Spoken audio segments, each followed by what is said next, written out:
It is pre-dawn, it is still, but it is not silent. Visitors also flock to Middle Creek. Seems like a lot of energy. For an annual air show. I don't know how much energy it takes to fly. Hundreds of thousands of snow geese. Are they heading north on their migration? Or are they heading south? North. They're going north, okay. Pit stop on the Lancaster-Lebanon line. What gets me is, why do they all come here? We had the lake for them to roost on. We're right in their flyway, and all the agricultural fields here provide for a lot of food. The traffic jam on this Arctic Express is bumper to beak, and they sure lay on the horns. They start talking a little bit to each other, like, are we going? Yeah, are we going? Are you sure? Are we going? And then the louder they get, the more you know that they're gonna take off. You start hearing the thunder of their wings, and it's just like, and then you just see this mass liftoff that's just so powerful. The fact that they do that and not crash into each other is the most impressive thing. Don't look up with your mouth open. It's really hard to wrap your mind around what you're actually seeing because there's just that many birds. They're actually flying right overhead. Typically, photographers from across the globe migrate here to capture this scene. But this year, the pandemic has clipped their wings. I have the tree on the left-hand side of the frame. However, Keaton Weaver made it. Basically showing people what others really can't see, especially since the situation going on right now in the world. I've had people, it brings tears to their eyes because it touched them so spiritually. Why do they all take off at once, fly around, and then land again? The real question is, how long will this show last? It is a limited engagement. A few weeks, maybe less. They have that internal clock that's kind of ticking, and they want to get back to their breeding grounds as fast as possible. In a year when nothing has been routine, it's comforting to see some creatures staying on schedule, doing what they always do, as they've always done it. And on this day, the sun made a majestic entrance, and the moon refused to say goodnight. But neither was the most watched object in the sky. You believe in God again, almost. You can believe that anything could happen. It's just magical, truly magical. The whole sunrise is going to change. It's going to be a whole different view on the house. It is an old stone house, so they have to be very gentle. What we're doing is we're moving the Enola Miller house, which is a 180-year-old stone structure. It's the oldest house left standing in East Pennsboro. They dug out around it, cribbed it up, brought those wheels in, lowered it on the wheels, and then here we are today. We're slowly, that's the big word of the day, slowly moving it. The contractor told me it moves 1/5 of a mile per hour. That's awful slow. They're moving it 1,300 feet up the street. Where it can be preserved, it can be fixed up, and then it can be utilized as part of the historical societies. It's not every day you get to see a house move. History in the making, right there. Just the magnitude of the project amazes me. It's all done by remote control, which is kind of fascinating. There's one guy over there with a remote. He controls the whole show. All those drive tires, he controls every one of them. To see all this rock from so many years ago still together, and I hope it stays together. Makes you wonder of what the people who built this house so many years ago would think to see it being moved now. It's like a beautiful old lady being moved from her one home to another home now. Every baseball player dreams of becoming Mr. October, playing baseball with a chill in the air. This is America's pastime, with players past their prime. They say that baseball is a boys' game played by men, and this is a boys' game played by older men. It's called York County's Old Timer Baseball League. To keep playing almost 65 years old, it's a dream. 16 teams, over 200 men, from 38 years old to almost 80. It's really neat that you have fathers and grandfathers that go to their kids and their grandkids' game. Well, here you have the grandkids coming to watch Grandpa play. The goals each season are simple. Have fun, don't get hurt, and every once in a while get a hit. Take it from the vet, who's played all 30 years the league's been around. First year I was 42, so yeah, I was a lot younger then.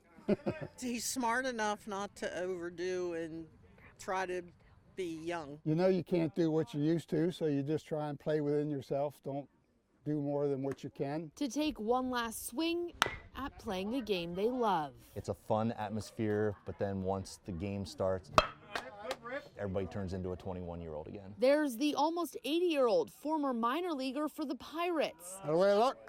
and a father-son duo. First time I've had to have my first initial on my name, just like his first initial. Reunited on the diamond. There's too many wetlands on this team. It's awesome playing baseball with your dad when you're close to 40 years old. I mean, I'm just so glad that he's healthy enough to continue to play, and it's just the coolest experience. Good job, Ed. Good work. A family affair, a blast from the past, whatever you call it, there's one last at-bat for the weekend.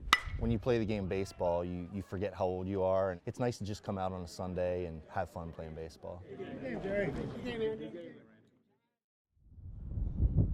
What makes the perfect Christmas tree? One that doesn't have any holes, good shape, nice sturdy top, nice and full, straight trunk, that's important. That's what Corey Showers is looking for. Did you come over this way? It's not terrible, but there's some holes in this. I don't like it. For the past 10 years, he had his own Christmas tree stand. It started out as like a small thing, and it kind of just kept growing and growing, and I realized how much fun it was. But like everything else this year, Corey's plans changed. I was really honestly just worried about people coming out to me. Let's get this guy that we picked. I devised a plan to just go straight to the customers myself. And the idea for 717 Trees was planted. You get on the website and order a tree. Most deliveries were actually able to turn over within a day or two. I never thought about ordering a tree online. I mean, we always go and pick one out personally. Is that Santa? I don't think it's Santa, but it's someone bringing your tree. Oh, look at this. As soon as people see this truck and they hear the music, they forget about everything, and it's just pure joy. I was expecting the truck and a tree. I wasn't expecting a trailer, lights, or music. And for future Christmases, Corey might just stick with this business model. I don't think I ever want to go back to sitting at a stand. There's been countless hours that we're there waiting for people to come to us. Okay, thank you so much. We're just doing the deliveries when the orders come in. Merry Christmas. It's a really cool opportunity that I had to create something that works for the time. We're just having a lot of fun doing it. For ABC 27, I'm Anthony Durso. There's a lot going on in uptown Harrisburg. 5 minutes, 5 minutes. Just before 9 every morning.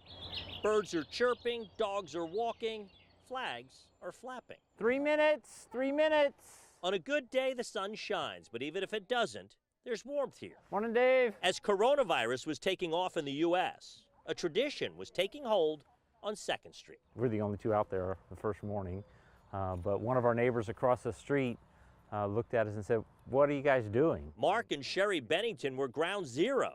They started something infectious, and it quickly spread. You can come join us. And then another neighbor, and pretty soon the whole neighborhood was coming out at 9 o'clock.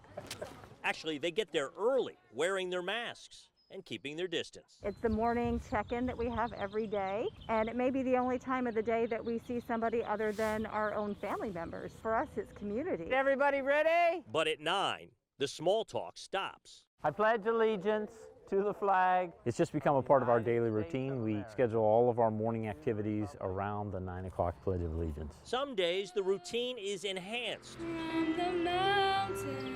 On this day, a friend of a neighbor added her voice. God bless America. And on Easter, Mark and Sherry added color beyond red, white, and blue. Well, let's put on our Easter outfit that we were going to wear to church and walk outside and do the pledge, and we came back in and went to church on the TV. Coronavirus has succeeded in taking lives and forcing us apart.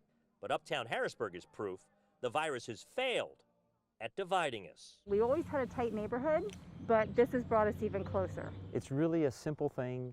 Again, it only takes a few minutes every morning for us to do this, and it allows us a little bit of normalcy in a very abnormal time. You could say it's one neighborhood, indivisible. With liberty and justice for all.